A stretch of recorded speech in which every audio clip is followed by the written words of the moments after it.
हाँ, तो online classes के दूसरे चरण में हम लोग पढ़ेंगे रसायन विज्ञान कक्षा 12। सेकेंड चैप्टर है विलयन सॉल्यूशन। इसके बाद हम लोग चलिए सरल से कठिन की ओर आएंगे, इसलिए अभी ठोस अवस्था नहीं पढ़ रहे हैं, पहले विलयन पढ़ लें फिर ठोस अवस्था में। तो विलयन क्या है, आपको पिछली कक्षा में भी बताया गया है कि विलयन क्या होता है। तो इसके लिए दो चीज़ें होती हैं। विलयन को जब परिभाषित करेंगे तो दो चीज़ें आती हैं, दिमाग में दो चीज़ें आनी चाहिए। पहला क्या है, विलेय, ठीक है, और दूसरा चीज आना चाहिए विलायक। विलेय सॉल्यूट और ये क्या है सॉल्यूट।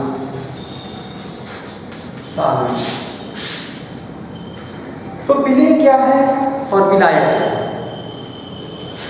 तो विलेय अगर आपसे कोई पूछे तो आप कह सकते हैं कि विलेय और विलायक के मिश्रण को हम क्या कहते हैं, विलयन कहते हैं। तो वो पूछ सकता है आपसे विलेय क्या होता है और विलायक क्या होता है। तो विलेय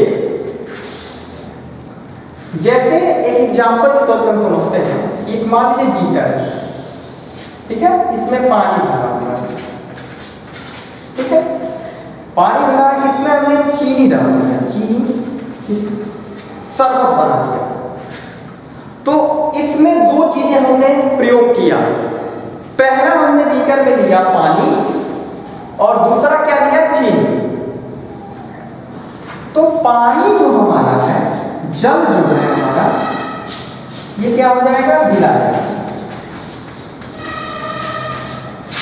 और चीनी क्या हो जाएगा विलेय।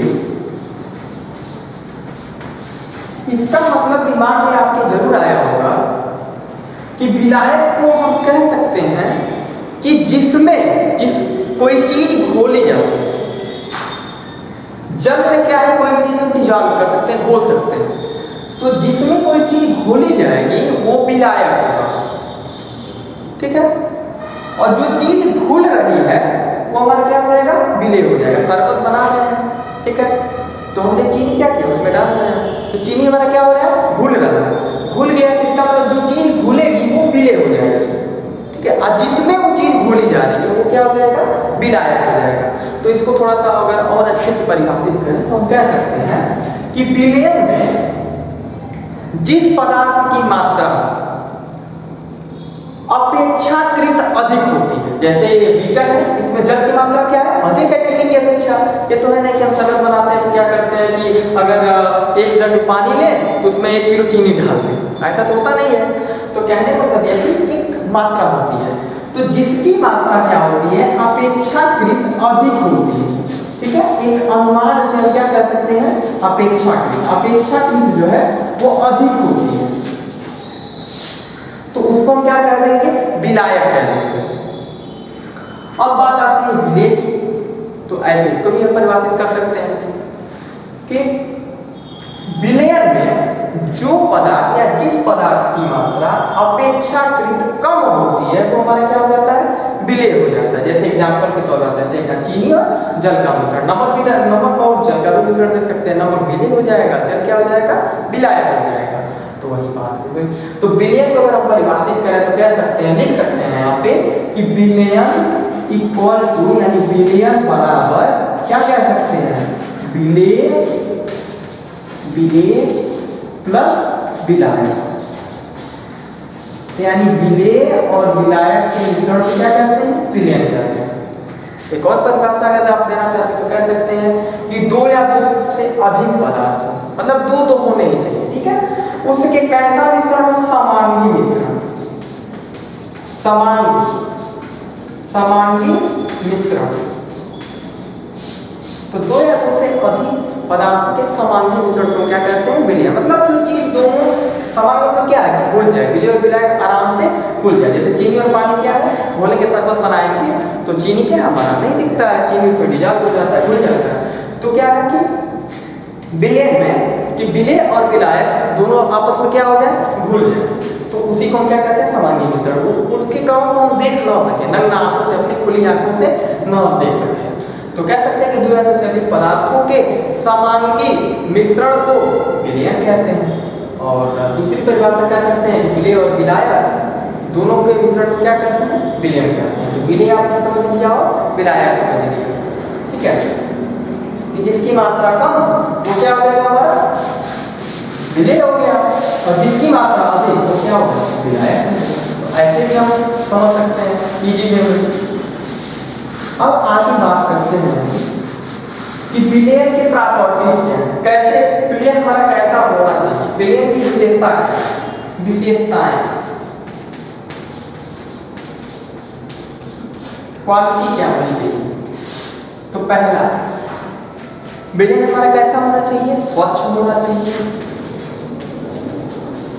ठीक है, अच्छा होना चाहिए, पारदर्शक होना चाहिए, जिसको क्या अपनी नग्न आंखों से आर पार देख सके। मतलब जैसे चीनी और जल का मिश्रण हम बनाते हैं शरबत, उसे क्या नग्न आंखों से पूरा हम देख सकते हैं। तो स्वच्छ होना चाहिए, पारदर्शक होना चाहिए। विलयन का जो आयतन होना चाहिए, विलयन का जो आयतन होना चाहिए वो कैसा होना चाहिए? स्थिर होना चाहिए। ऐसा नहीं है कि हमने, ये तो कॉमन सेंस है, तो सोचना चाहिए कि ऐसा तो नहीं है कि हम शरबत बना रहे हैं तो चीनी और पानी मिला दिए, उसके बाद 10 मिनट बाद पिए तो खूब ज़्यादा मीठा हो गया, फिर 10 मिनट बाद पिए तो और मीठा हो गया। ऐसा नहीं होता है। तो क्या शरबत हमारा स्थिर रहेगा। तो हमारा आयतन कैसा होना चाहिए? स्थिर होना चाहिए। तीसरा, इसका रंग, गंध, स्वाद भी कैसा होना चाहिए? ये भी अच्छा होना चाहिए। रंग भी ठीक हो, गंध भी ठीक हो और स्वाद होना चाहिए, ठीक है। 3 प्रॉपर्टी हो गई। ये हमारा विलयन जो है वो चर्मपत्र, चर्मपत्र मतलब छाननी से कह सकते हैं, से छान जाना चाहिए, यानी विसरित हो जाना चाहिए, छान जाना चाहिए। तो ये नॉर्मली हमारे जो विलयन के हैं मुख्य रूप से ये विशेषता होनी चाहिए कि हमारा विलयन स्वच्छ होना चाहिए, पारदर्शक होना चाहिए, ठीक है, सुंदर हो, आयतन इसका क्या होना चाहिए? स्थिर होना चाहिए, चेंज नहीं हमेशा होना चाहिए, उसका रंग हो, कुछ गंध हो, स्वाद हो, ऐसा होना चाहिए। चर्मपत्र से क्या होना चाहिए? छाना जाना चाहिए। मतलब ऐसा विलयन हो कि उसको अगर छानते हैं तो क्या हो गया? छानते हैं। तो चर्मपत्र से क्या हो जाना चाहिए? छाना जाना चाहिए। तो ये तो हमारी प्रॉपर्टी हो गई। अब हम पढ़ेंगे कि विलयन हमारा कितने प्रकार के होते हैं, ठीक है। विलयन कितने प्रकार के होते हैं, किसके आधार पे? विलयन की प्रकृति के आधार पे, विलय की प्रकृति, विलय हमारा कैसा है उसके आधार पर, ठीक है। तो 3 प्रकार के, जैसे हम एक ही कर रहे हैं, ठीक है।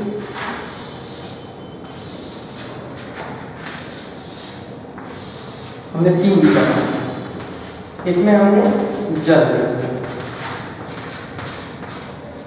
इसमें हमने जल, ठीक है। अब इसमें विलय पदार्थ की मात्रा, मान लीजिए इसमें विलय पदार्थ की हमने जो मात्रा डाला वो कर दिया 10 ग्राम, इसमें हमने विलय पदार्थ की मात्रा कर दिया 2 ग्राम या 4 ग्राम कर दिया, इसमें विलय पदार्थ की मात्रा कर दिया 1 ग्राम, ठीक है।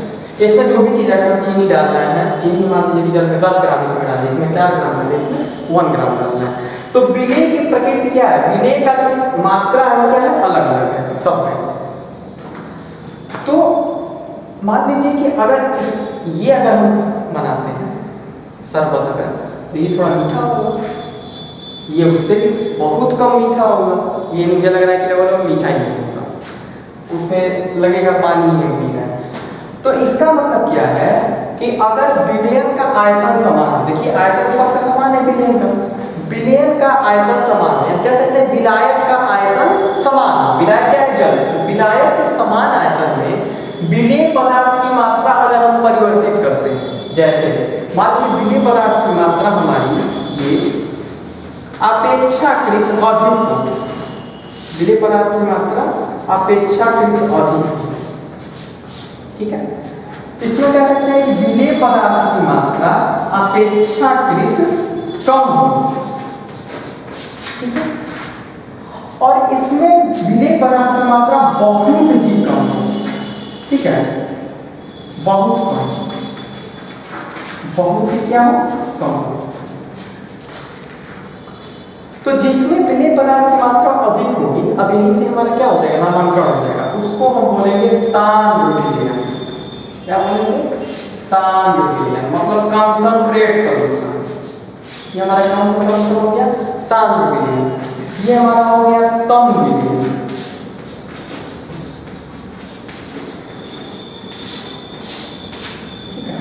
और ये हमारा हो जाएगा आदर्श विलयन, आइडियल सॉल्यूशन, आदर्श विलयन। जैसे हम एक बार एग्जांपल आपको बताए भी थे कि जैसे अगर हम होली में रंग खेलते हैं तो क्या है कि जैसे बहुत लोग बच्चे हैं तो कलर घोले और उसको एक दूसरे के ऊपर फेंक रहे हैं, तो अगला कह रहा है यार क्या घोल रहे हो, तो पानी फेंक रहे हो, तुम कलर नहीं फेंक रहे हो। तो मतलब क्या है कि उसमें क्या है, आप तो सोचेंगे हमने कलर डाला था, तो जो कलर की मात्रा, रंग की जो मात्रा है वो एकदम कम थी। ठीक है, वो रंग तो आ गया लेकिन जितनी उसकी क्वांटिटी होनी चाहिए, जितनी उसकी मात्रा होनी चाहिए, उसने अपनी मात्रा नहीं डाला। तो अगर आप कपड़े को फेंके तो कलर नहीं चला। दूसरे कंडीशन में कलर आपने इसमें भी डाला, रंग इसमें भी डाला, लेकिन मात्रा उतनी अच्छी नहीं थी, इसमें भी थोड़ी कम थी। इसमें भी आपने फेंका तो देखा, हाँ फेंका तो कहीं हल्का सा चढ़ गया। और इसमें मान लीजिए, इसमें मान लीजिए वही कि 5 पैकेट डाल दिया, ठीक है, इसमें अब इसको अगर आप इसके ऊपर फेंकेंगे तो क्या होगा, कलर चढ़ेगा, छूटेगा नहीं जल्दी। इसमें 5 पैकेट है, इसमें 3 ही पैकेट डाली आपने, इसमें 1 पैकेट डाल दी, क्या हो गया, मात्रा हमारी जो विलेय की, देखिए विलेय की मात्रा हमारा क्या हो रहा है, परिवर्तित कर रहा है। तो हम इसको डिफाइन करेंगे सांद्र विलयन को, तो क्या कहेंगे कि विलायक के समान आयतन में अगर विलेय पदार्थ की मात्रा अपेक्षाकृत, मतलब एक अनुभव हम कर रहे हैं कि कुछ अधिक होगी तभी तो रंग चढ़ रहा है, तो अपेक्षाकृत अधिक होती है तो उसे हम सांद्र विलयन कहते हैं, कंसंट्रेट सॉल्यूशन। अब इसको भी वैसे डिफाइन करेंगे कि विलायक के समान आयतन में विलेय पदार्थ की मात्रा अपेक्षाकृत कम होती है तो उसे तम विलयन कहते हैं। अब आदर्श विलयन की बात करें तो क्या हो जाएगा कि विलायक के समान आयतन में विलेय की मात्रा बहुत कम होती है, उसी को क्या कहते हैं, आदर्श विलयन, या कह सकते हैं कि अत्यधिक तम विलयन को हम आदर्श विलयन कहते हैं। तो ये हमारे 3 फिगर के माध्यम से आपको हमने समझा दिया। एक विलयन और होता है, चौथा जो है, ये तो पहला हो गया आपका, ये दूसरा हो गया, ये तीसरा हो गया। चौथा जो होता है हमारा विलयन वो है मानक विलयन, मानक विलयन। ये हमारा कौन सा है, चौथा। मानक विलयन क्या होता है, स्टैंडर्ड सॉल्यूशन। तो ऐसा विलयन जिसकी मात्रा में या जिसकी सांद्रता या कह सकते हैं शक्ति हमें क्या होती है, ज्ञात होती है, मतलब जिसमें पता होता है कि हम कितना अमाउंट ले रहे हैं, उस वही हो जाता है हमारा मानक विलयन, स्टैंडर्ड सॉल्यूशन। इसी में जैसे नॉर्मलता का पढ़ते हैं कि एक हमने नॉर्मलता लिया, इसकी नॉर्मलता किसी विलयन की कितनी है, उसकी मोलरता कितनी है, आगे सब आएगा, मोलरता कितनी है। तो क्या है कि विलयन 1000 किलोग्राम में घुला है कि 1 मोल में घुला है, तो वो सब हमारा क्या हो जाता है, मानक विलयन। तो कह सकते हैं कि ऐसा विलयन जिसकी सांद्रता या शक्ति हमें ज्ञात होती है वो कौन सा विलयन होता है, मानक विलयन होता है। तो ये था विलय की प्रकृति के आधार पर विलयन के कुछ प्रमुख प्रकार। अब इसके बाद हम आगे की वीडियो में कुछ चर्चा करेंगे, ठीक है, तब तक के लिए